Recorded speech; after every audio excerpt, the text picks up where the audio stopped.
Welcome back to another day of It's Bourbon Night's 12 Days of Bourbon Hunting, and we have a Dark Arts Trevor's Pick. That's right, this is a cask-strength double-barreled release.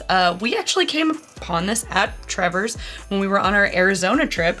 It wasn't the only thing we were hunting, but it was definitely something that we tried at their tasting bar there and thought, oh, we'd really like to have a bottle of that. But we had limited suitcase space and other bottles already, committed to that space. So we kind of had to pass on it. Until I was over at the house of one of the purveyors of Dark Arts Whiskey House, Macaulay Mitten, and looking through his stuff, and he had a Trevor's Pick, and I was like, Trevor's. That. We went to that store, a couple of their stores, and it was great, and he was like, have at it, man. Very generous. So this is a Trevor's Pick, 10.5 year also. That's right, 10.5 years. We did not mention that. And the cask strength on this, 113.84 proof.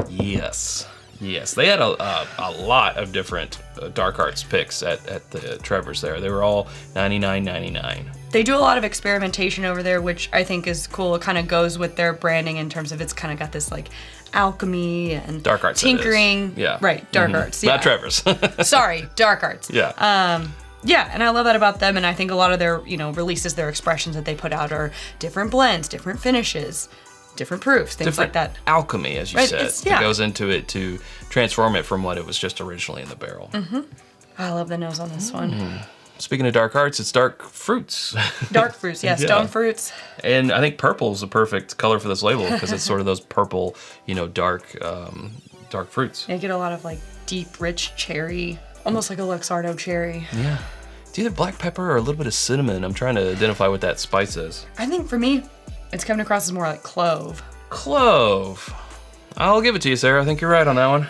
A little tiny bit of like a French vanilla.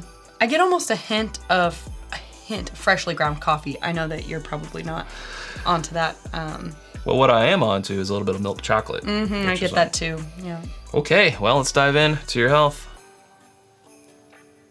Oh yeah. All those things we said. Cherry, freshly ground coffee, chocolate, clove, pepper. This one is juicy. French vanilla. It is juicy. Is it not? Mm-hmm. Wow. Yeah, I think that's that that Luxardo cherry, that deep, rich, syrupy cherry. What was the? But not medicinal. No, because I don't like that. She has a medicinal meter and it's not going off, so that's good. Or the gushers, right? And then it had like a gusher. If there was a whiskey edition of a gusher. Oh, and then on the finish, there's that nice oak really turning up. That double barrel effect is coming through. It has turned up. Viscous mouthfeel.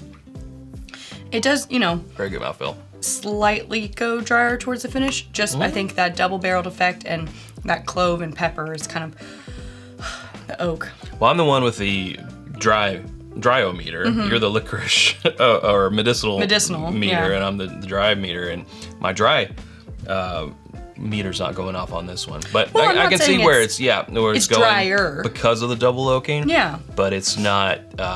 It's not affecting the experience at all. Yeah. Wow, this one's really good. I mean, you get that super viscous mouthfeel at first, and then as the experience goes on, it becomes drier. Not that it is dry. I'm not saying this is dry and I don't like it. No, it's just drier than that initial viscosity. Well, we've already had 2 sips. I want more. We're going to go in for more, but before we do, we're going to tell you about our home on the internet.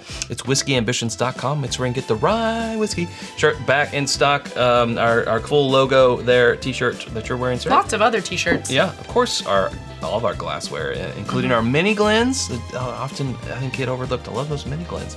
Copitas, rocks, glasses, and more. Elemental Elixir Cocktail Syrup, which is now buy one, get one half off. And Sarah, until December 18th, also, it's free shipping on orders over $50. That's all that correct. and more at whiskyambitions.com. Then you can become a patron at patreon.com/itsbourbonnight. Join our community for, that's right, $1 a month. That is where you get discounts on the merch that Chad was talking about, depending on your tier, access to barrel picks, and more. Little bit of leather-bound books. On this pre-third sip sniff, I sort of get some leather. And 10.5 years, you can get into that area where you can get that sort of leather tobacco leaf type of nose. What I like is that when I keep coming back to it, it's unfolding a bit, and I'm getting different. Like a book. Different notes each time that I go back to nose it again.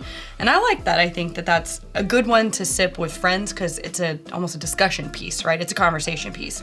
Yeah. You're all sipping it, giving your notes, and you can go back to it and see how it changes over time, how your feelings change over time. I love that. This is my type of book club right here. Oh, yeah? Where You don't want a book club, you want a bourbon I club. want a bourbon that sort of smells like a book.